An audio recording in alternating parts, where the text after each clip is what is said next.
persona gjithmonë jepi ndërheqje edhe nga pozitat më të larta shtetërore.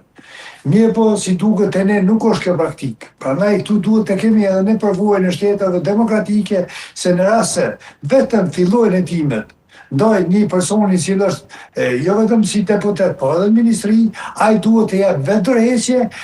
të lejë drejtsinë të punojë në mënyrë profesionale o ta kryejë detyrën e vet, dhe nëse atë shpallet i pafajshave mund të bëjë vazhdo karrierën. Mirë po, nëse gjykohet, mirë po, është shumë më e moralshme, më njerëzore që gjithë ta kandidat të cilët janë duke bërë hetime ndaj tyre, edhe kanë akuzë, atëherë ata duhet të japin ndërheqje nga çdo kandidat apo nga çdo pozitë shtetërore të cilën i mbajnë. E qartë, në rastet të tilla edhe kandidatët të cilët kanë të paktën dyshuan se kanë manipuluar me vota në fatkesisht, ne kemi një përvojë tillë nga politikanët tonë, se kur asnjë përveç më duket ka qenë një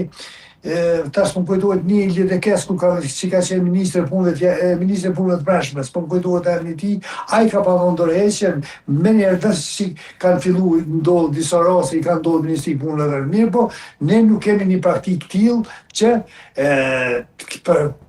të përcaktohet në kuptimin moral se jo unë nuk do të